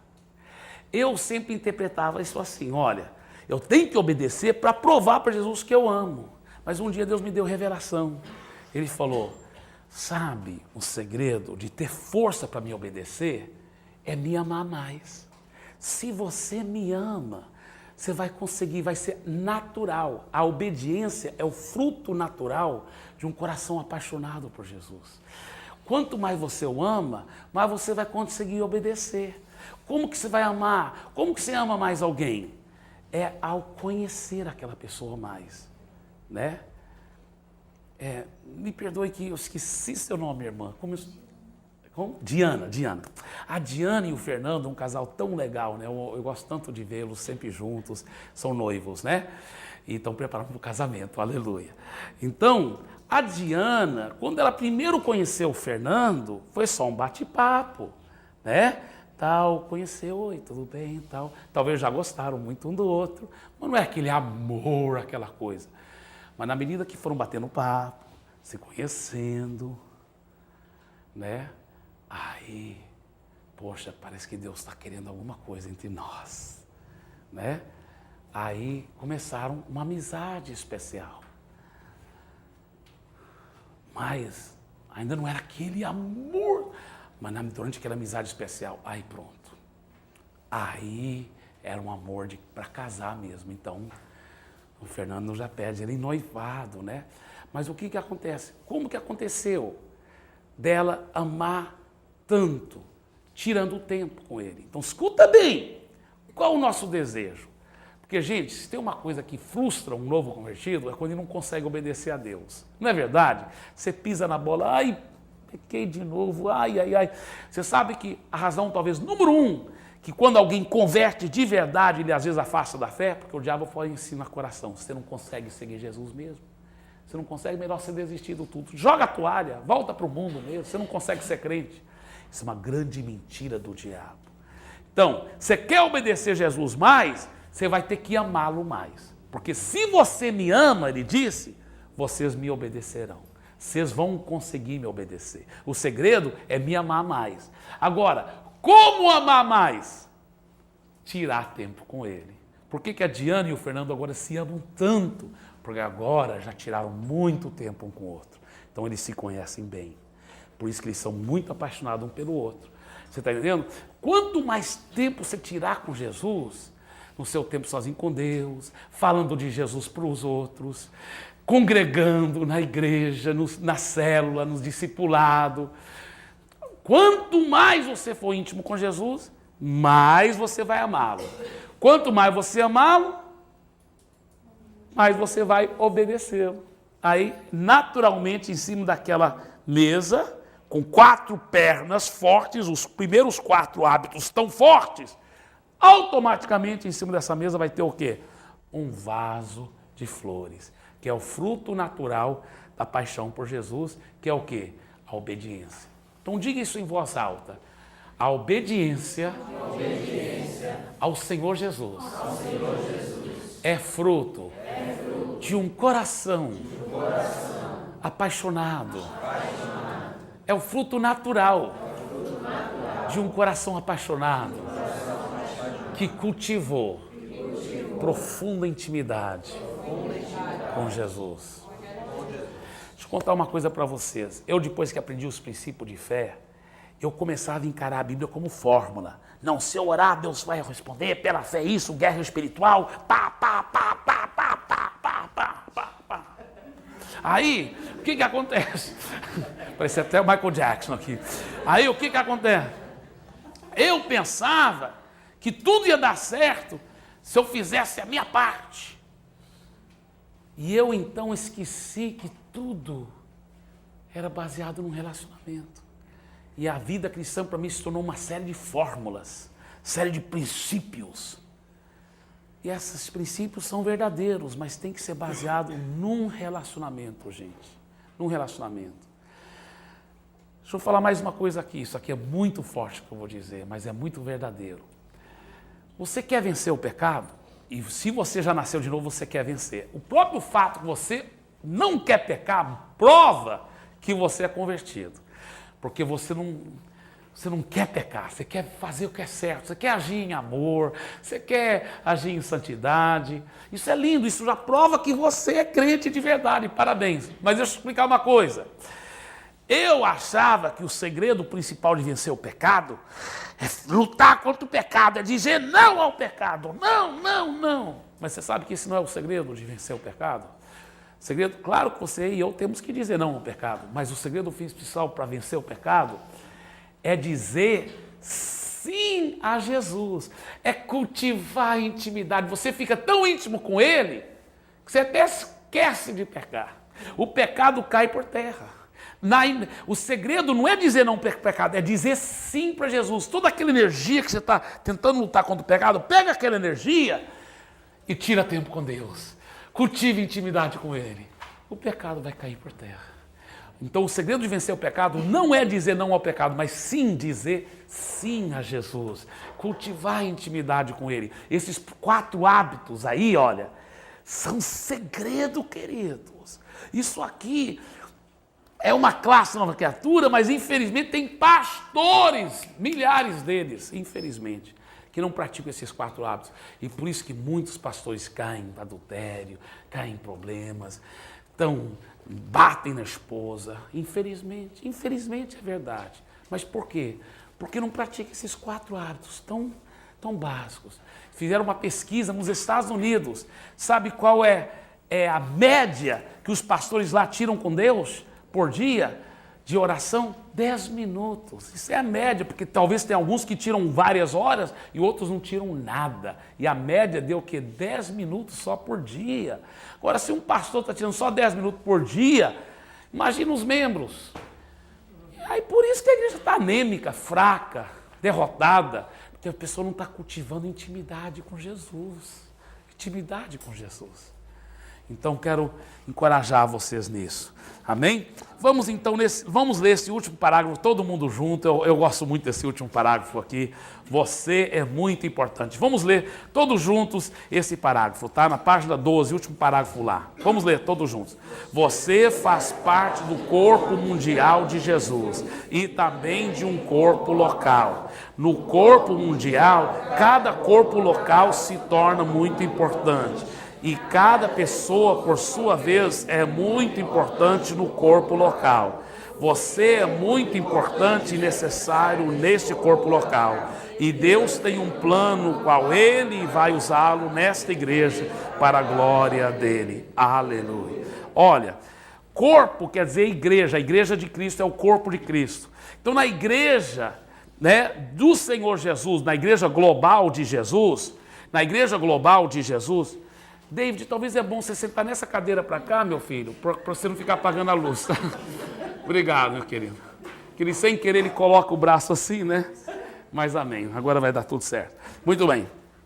Então, olha, nessa igreja global de Jesus, cada igreja local se torna importante. Cada igreja local. Assembleia de Deus, Igreja da Paz, Quadrangular, todas as igrejas são importantes nessa igreja global de Jesus. E nesse corpo local, nessa igreja local, cada pessoa, por sua vez, é muito importante. Agora, se hoje Deus te colocou na Igreja da Paz, pode ter certeza, é porque Deus tem algo para você muito precioso. Não só para te abençoar grandemente, mas para te usar como canal de bênção na Igreja da Paz. Você pode ter certeza, Deus tem um plano muito importante. Você é muito importante e necessário nesta igreja local, a Igreja da Paz. E Deus tem um plano no qual Ele vai te usar nesta igreja para a glória dEle. Amém? Vamos agora à lição 3, a certeza de sua salvação. Número 1, você é um crente em Cristo? Estou na página 13, né? Lição 3, a certeza de sua salvação. Você é um crente em Cristo? Já se arrependeu dos seus pecados? Já recebeu Jesus como seu Salvador e Senhor? Se for assim, então você pode e deve mesmo ter a certeza da sua salvação. Eu gostaria que, vamos fazer o seguinte, quantos aqui são solteiros? Levante sua mão. Tá, então vai dar certo. Todos solteiros vão procurar João 3,36, que vocês vão ler em voz alta daqui um pouco, tá? Se for solteiro, pode sim. Viúva também está incluído, tá certo. Amém. João 3,36. Agora, as mulheres casadas aqui, né, vão procurar João 6,37.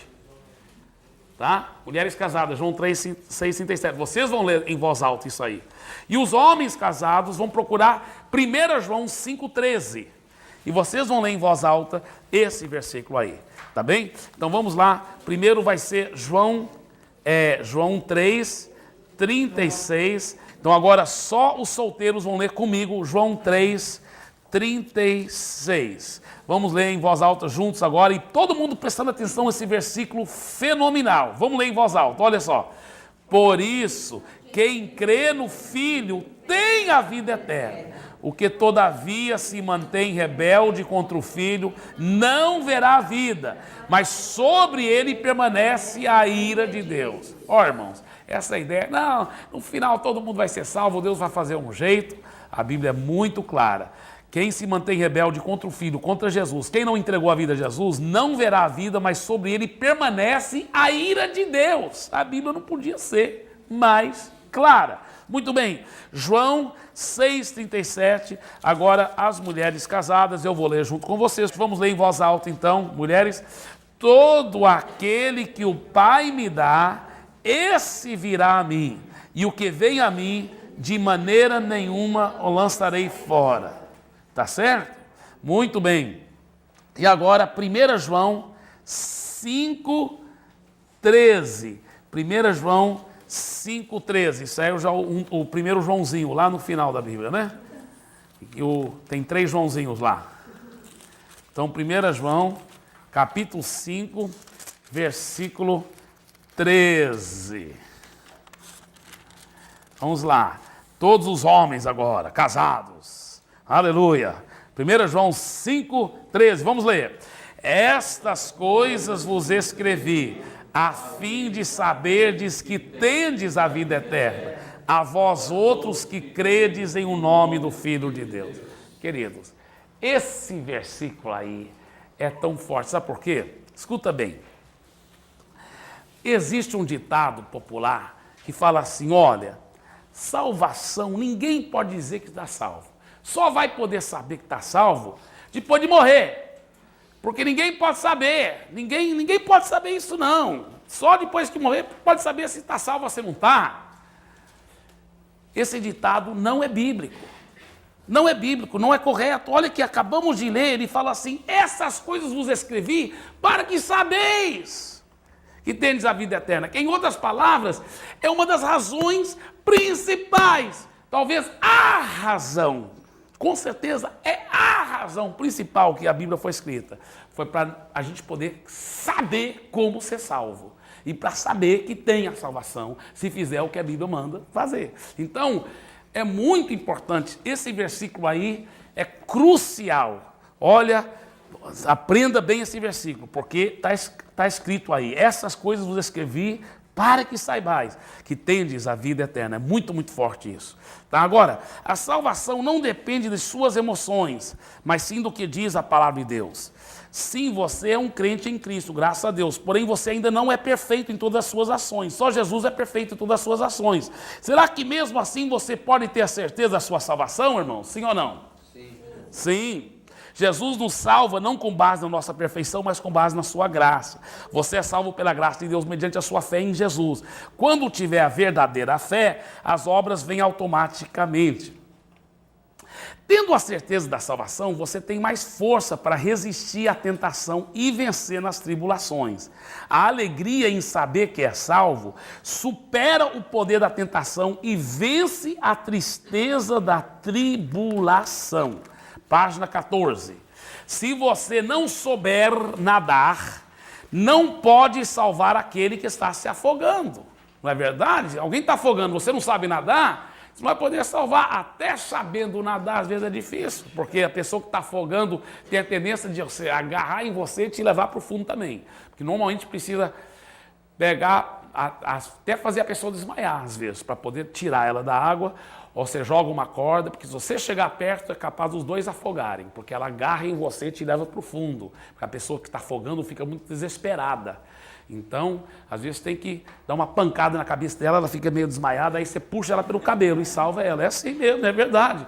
Outras vezes você tem que jogar uma corda, alguma coisa, porque tem que ter muito cuidado, né? Agora imagina alguém que não sabe nadar, tentando ir lá para o fundo para tentar salvar alguém que está se afogando. Aí a coisa está feia, é um cego, né, guiando outro cego. Então, se você não tiver certeza da sua salvação, você não vai poder salvar aquele que está perdido. Você também não pode ganhar almas para Jesus se não tiver a certeza da sua salvação. Uma vez que você é salvo, você vai querer a salvação dos outros.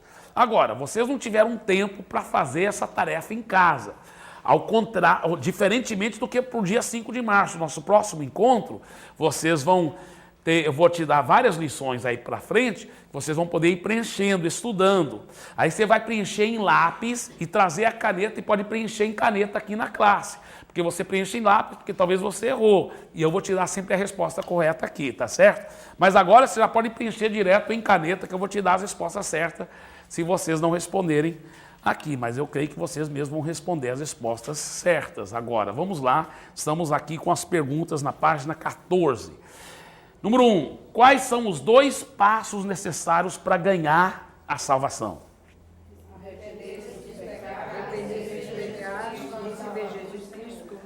Exatamente. Fazer boas obras não é necessário para ganhar a salvação, irmãos? É interessante. Não é, mas são super importantes. Por que não é necessário? Só por causa de uma coisa, porque às vezes não dá tempo. Por exemplo, Aquele ladrão que estava morrendo na cruz, um ficou blasfemando, mas o outro que estava blasfemando, porque tem um dos evangelhos que fala que os dois estavam blasfemando. Mas um se arrependeu e converteu bem antes de morrer. E não teve tempo para fazer nenhuma boa obra. Mas ele foi salvo. Por quê? Porque ele fez essas duas coisas. Ele arrependeu dos pecados, recebeu Jesus Cristo como Salvador e Senhor. Se ele tivesse tido tempo, se ele tivesse sido liberto daquela cruz sobrenaturalmente, não tivesse morrido naquele dia, ele teria feito boas obras, sim ou não? Sim. Sim. Por quê? Porque a fé dele é autêntica. A fé autêntica sempre produz boas obras. Se ela não produz boas obras, não é uma fé verdadeira. Você está entendendo? Então, mas não é necessário para ganhar salvação. Por quê? Porque às vezes não dá tempo para fazer boas obras, tá certo? E até porque também não é a condição para se salvar. A condição é arrepender dos pecados e receber Jesus Cristo como Salvador e Senhor. Muito bem. Número 2. O que significa a palavra Senhor com letra maiúscula? Um homem de idade ou dono absoluto da sua vida a quem obedecemos? Muito bem. Dono absoluto da sua vida a quem obedecemos. Número 3. Jesus é seu Senhor? Sim. Amém. Número 4. É uma coisa séria desobedecer ao nosso Senhor, sim, não ou um pouco? Sim. Sim, é muito sério. Muito bem. Número 5. Para receber o perdão completo dos seus pecados, o que você precisa fazer? Fazer muitas boas obras, confessar os pecados a Deus ou esconder os pecados o máximo possível. Amém. Quem sabe aqui 1 João 1,9 de cor, ou mais ou menos de cor? 1 João 1,9. Quase. Não, 1 João 1,9. Olha, deixa eu falar uma coisa. Para nós que somos crentes, que também para nós mesmos e para os novos convertidos que a gente vai ganhando para Jesus, esse é um versículo chave da Bíblia. Por quê? Porque é o seguinte. Deixa eu te dar um exemplo. Vamos supor que, eu vou inventar um nome aqui, Senhor Sebastião, ele tem um filho, o João, e o João está com 18 anos de idade, e o João agora rebela contra o pai, até bate no pai e sai fugido de casa. O João deixou de ser filho do seu Sebastião com tudo isso? Não, mas ele deixou a intimidade do pai? Deixou. Então é isso que acontece, quando você peca, você não deixa de ser filho, porque você nasceu de novo. E não é que agora Deus fala assim, agora você não é meu filho mais. Se quiser ser meu filho, tem que converter tudo de novo. Não. Você pecou. Você não perdeu a salvação, mas você perdeu a intimidade com o Pai. Então, para você agora reconstruir aquela intimidade com o Pai, restaurar a intimidade com o Pai, o que você tem que fazer? Aí que vem 1 João 1,9, é o versículo clássico da Bíblia, que todos devem saber. Então é muito importante você aprender bem esse versículo. 1 João 1,9. Se confessarmos nossos pecados, Ele é fiel e justo para perdoar os nossos pecados e nos purificar de toda injustiça. Esse versículo tem que ser muito entranhado dentro de você, porque se você pecou, imediatamente você está confessando o seu pecado para Deus. É para Deus. Para receber perdão, você não confessa para padre, você não confessa para pastor, você confessa seu pecado para Deus. Tá certo? 1 João 1,9. Muito bem. Continuando, página 15. Número 6. Se confessarmos o pecado, quem nos dará o poder de abandoná-lo? Nós mesmos, o Espírito Santo, Maria, ou nunca teremos este poder? É o Espírito Santo que nos dá o poder de abandonar o pecado. Tá certo? Para ser salvo, será que Deus tem que tomar o primeiro lugar na sua vida? Sim, não ou mais ou menos? Sim. Quando alguém diz que não consegue abandonar um certo pecado pela causa de Cristo, será que Deus realmente ocupa o primeiro lugar na sua vida? Não. Tá. A resposta certa é não. Porém, temos que ter cuidado para não julgar as pessoas, porque às vezes ele realmente entregou a vida a Jesus, mas está lutando contra alguns pecados. Então, se eu chegar logo e falar assim, você não converteu de verdade, porque senão você não estaria com esse pecado, às vezes o cara novinho convertido, que está sendo realmente muito tentado pelo diabo, acaba se desistindo de vez. Por isso que é muito importante ter cuidado com isso, de não julgar, mas de amar, de encorajar. Porque, irmãos, vamos ser bem honestos, todos nós, mesmo eu que converti com 5 anos de idade, mas depois de converter, tivemos áreas em nossa vida que não foram vencidas de um dia para o outro. É verdade ou não é? Então, se nós passamos por isso, nós não temos que ser pacientes com os outros, temos que ser amorosos com os outros e acreditar nos outros. Então, temos que lembrar disso, tá? Vamos continuar. Número 9. Cristo aceita o segundo lugar? Sim, não, ou se for quase o primeiro? Não, ele não aceita o segundo lugar. Muito bem. Número 10. Se pedirmos seriamente o poder do Espírito Santo para podermos abandonar o pecado, Deus o dará? Sim.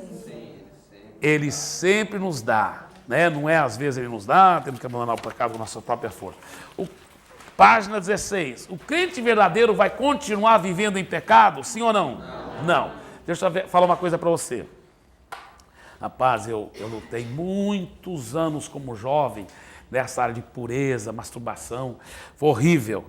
Mas eu lembro que uma vez teve um pregador lá e falou assim, olha, vocês jovens que estão lutando nesta área, ele não ensinou nada sobre discipulado, é uma pena, porque se eu tivesse aprendido sobre discipulado, ele não ensinou, se ele ensinou, eu não entendi, sobre intimidade com Deus, porque esse foi o segredo principal na minha vida para vencer o pecado, foi intimidade com Deus.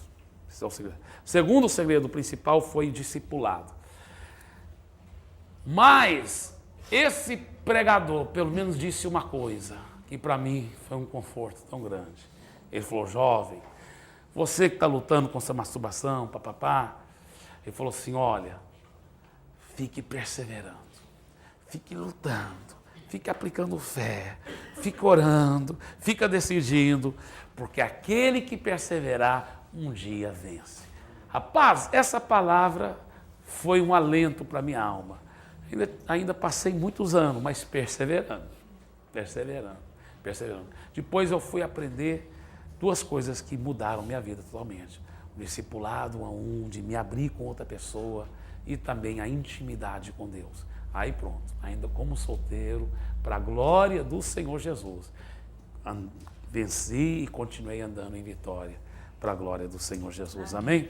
Então vamos continuar agora. Número 12.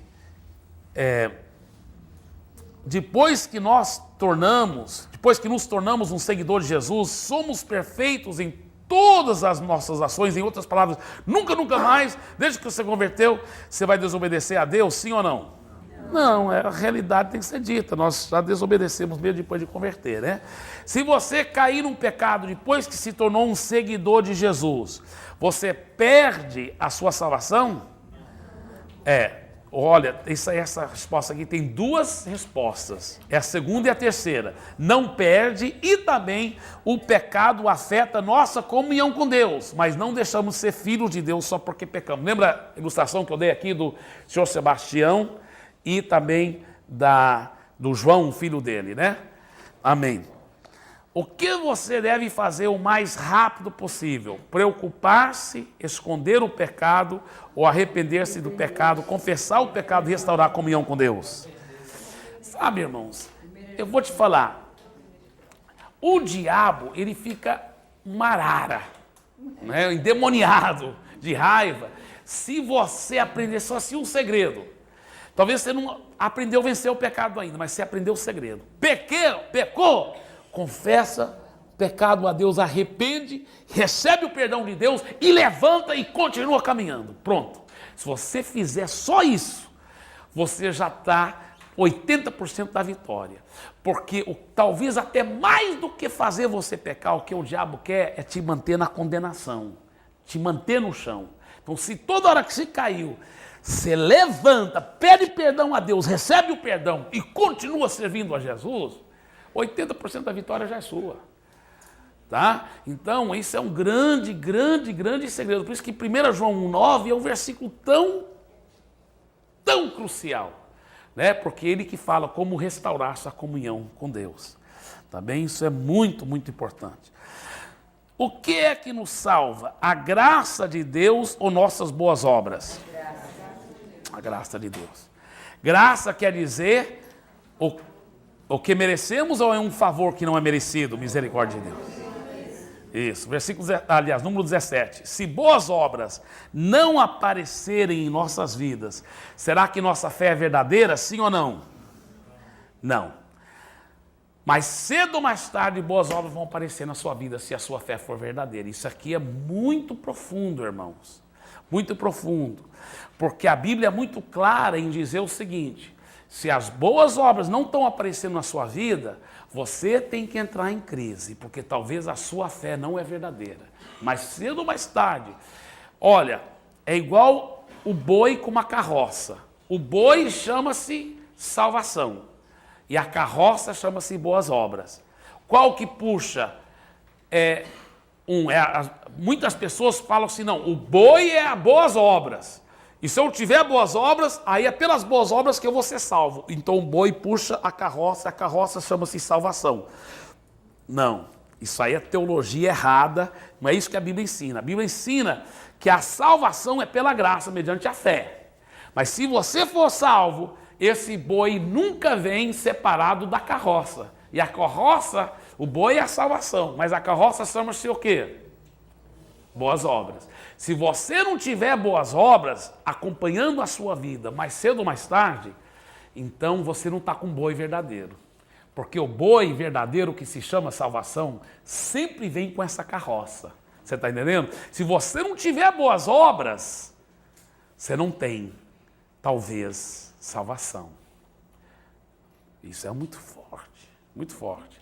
Mas a Bíblia que fala isso em Tiago, ele fala: a fé sem obras é morta, a fé sem ações correspondentes. Então, a salvação autêntica, ela sempre vai produzir boas obras. Se ela não estiver produzindo boas obras, não é uma salvação autêntica. Agora, os que creem do outro jeito, a teologia romana, fala, não, a salvação é pelas boas obras. Então eles colocam um boi como as boas obras, e eles falam, se você tiver boas obras, então ele vai puxar a salvação. A carroça chama-se salvação. Mas nós, e a Bíblia ensina, e nós cremos assim, não, o boi é a salvação.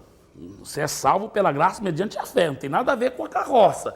Agora, mas uma vez que você é salvo, se for uma fé verdadeira e autêntica, ela vai produzir as boas obras. Esse boi sempre vem puxando a carroça.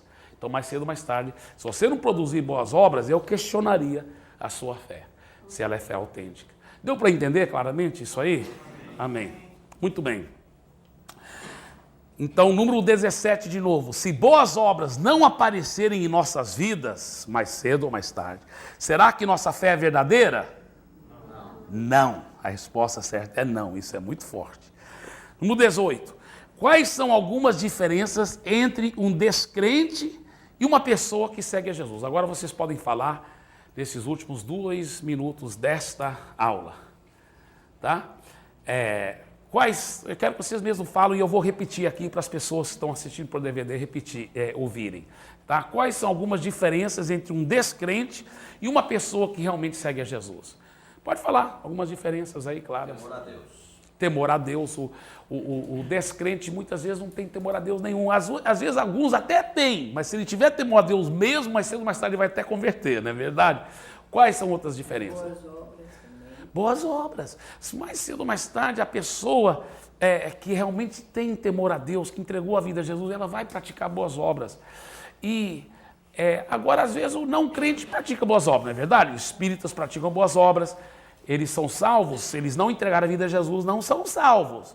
Mas se eles fielmente praticarem boas obras e tiverem temor a Deus, muitas vezes o coração deles fica mais amolecido para ouvir o evangelho de verdade. Mas às vezes não também. Às vezes eles ficam com orgulho espiritual, achando que pelas boas obras que estão salvos. Então as boas obras nem sempre definem quem é verdadeiramente salvo e quem não é.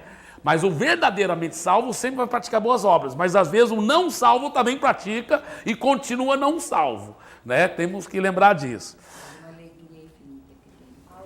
A alegria infinita que tem no coração. Realmente, aí é uma diferença bem clara. Só quem é salvo que tem essa alegria.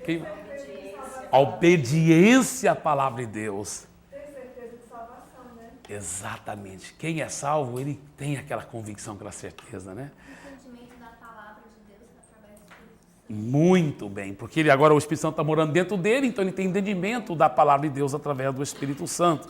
Outra coisa, Jesus disse em João 13, 34, 35, ele falou assim: nisto conhecerão quem são os meus discípulos, quer dizer, a marca do seguidor de Jesus. Se tiverdes amor um para com os outros. Então, a pessoa pode entrar aqui com cabelão, uma mulher, né? Cabelão comprido, saiona comprida, que até está ajudando a varrer a rua, por de tão comprido que está, né? Com a cara pálida, sem nenhuma joia, orando em línguas e tremendo. E eu não sei se é convertida de verdade, não é mesmo? Um homem pode entrar aqui com terno, aleluia, com Bíblia zona desse tamanho, parecendo tão espiritual. Eu não sei se ele é salvo de verdade. Parece um crente dedicado, mas não sei com certeza. Eu já ouvi de um homem que fingiu ser crente, usando terno, carregando Bíblia, para poder matar o outro. Dentro da Bíblia, ele cavou um lugar para caber a arma. Sabe, tirou, assim, cortou as páginas, bem para caber a arma assim. Ele chegou e assassinou o outro desse jeito, porque ele fingiu ser crente. Que horrível. Então eu não posso saber. O que Jesus disse? Nisto conhecerão se sois meus discípulos. Pela roupa? Pelo cabelo? Pelos gritos? Não. Se tiverdes amor. Agora chega um irmão e olha bem nos seus olhos e fala assim: eu te amo, irmão, em Jesus Cristo. Rapaz, você não... E você vê o jeito que ele age, o jeito que ele trata os outros. Isso aí não tem jeito. É só quem é salvo que age assim em amor, né? Aleluia. No começo da próxima aula, eu vou te dar uma das ilustrações minhas favoritas para demonstrar a diferença quem é convertido e quem não é, tá bem? Então nós vamos agora ter mais 20 minutos de intervalo e aí voltamos aqui para a última etapa, em nome de Jesus, tá? Mas essa última etapa, preparem, vai ser muito gostoso hoje à noite, para a glória de Jesus, aleluia.